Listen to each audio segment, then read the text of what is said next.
Hello and welcome to Startup Hack. Today we are going to discuss about what is closure in JavaScript.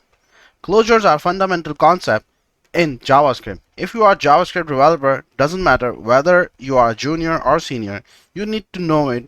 If you are interviewing for a JavaScript job, they may ask you what are the closure is and expect you not only to answer them but also to explain to them advantages and disadvantages of closure. But don't worry, this video will cover that.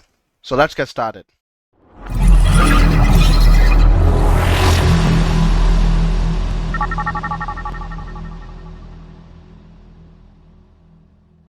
So today's agenda is number 1, example of closure, number 2, advantages of closure, number 3, disadvantages of closure, and number 4, usages of closure. So let's dig in. Do you want to earn $100,000 a year? Do you want to become a software developer within just 3 months?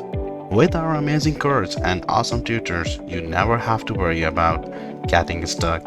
We help students to learn skills that companies want to hire. We are Startup Hack. Don't forget to subscribe our channel. So let's get started. Alright, moving towards example of closure. In JavaScript, a closure is created when a function is defined inside of another function and the inner function has the access to variables and functions of its parent scope even after the parent function has finished executing. Here is the example of how closure works in JavaScript.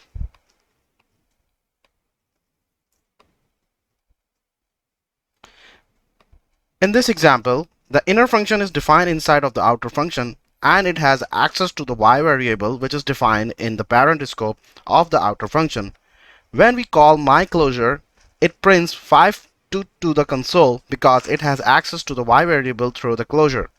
When the outer function is called, the JavaScript engine creates an execution context for the function which includes a variable environment that contains the variable and functions defined in the function scope. The y variable is defined in the variable environment of the outer function and it is accessible to the inner function because the inner function is defined inside of the outer function. The inner function retains access to the y variable even after the outer function has finished executing. Because the inner function has been returned from the outer function and is stored in the myClosure variable, when we call myClosure, it is still able to access the y variable even though the outer function has already finished executing. This is how closure works in JavaScript. The inner function retains access to the variables and functions in its parent scope even after the parent function has finished executing. This allows the inner function to retain a specific context or state which can be useful for creating private variables and functions for creating functions that have access to the specific content. In terms of abstract syntax tree and the garbage collector, a closure is created when the inner function is defined and its reference to the parent scope is stored in the AST.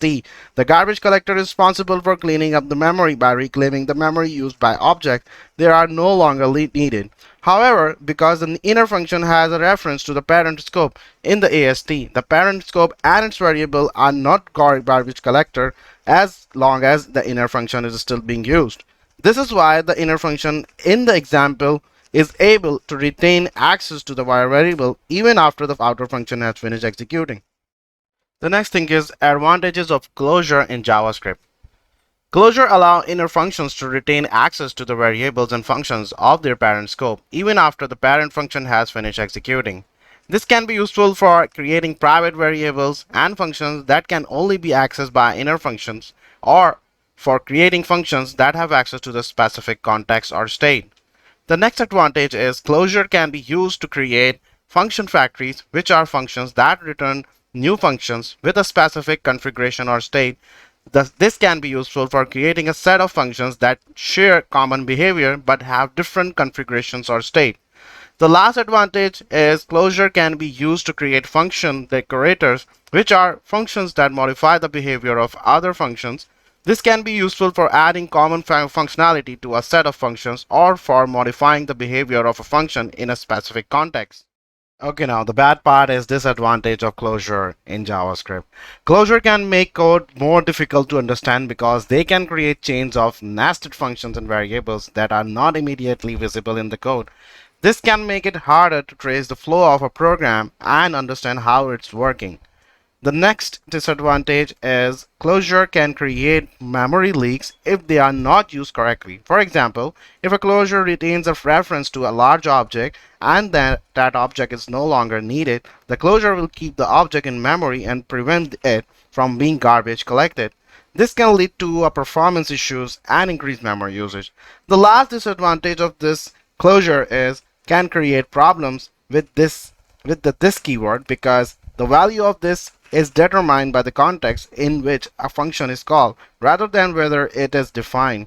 This can lead to confusion when using this keyword in a closure because the value of this may not be what is expected.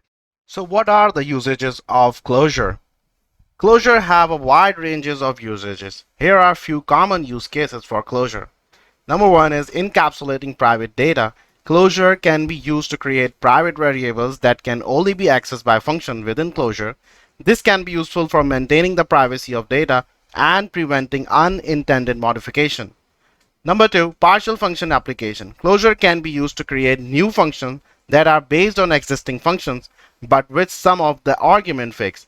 This is known as partial function application and it can be useful for creating more specialized functions from a generic function.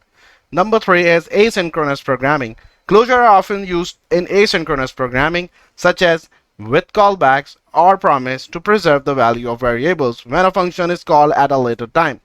Number four is event handlers. Closures are frequently used to create event handlers in JavaScript. For example, when you add an event listener to a DOM element, the event handler function is likely to be closure that captures the element and any other necessary data. Number five is iteration. Closure can be used to create functions that iterate over a sequence of values. For example, the array.prototype.forEach method uses a closure to execute a function for each element in an array. Did you know all this before? When did you use a closure? What was the use case? Or do you have any questions? Let us know and comment below. Thank you for watching this video. I hope you learned about how closure works. So don't forget to subscribe our channel and hit the bell icon for latest updates. If you want to win a free tuition, you can simply go to our website called startuphack.com/start-now and click here to win free tuition. Thank you.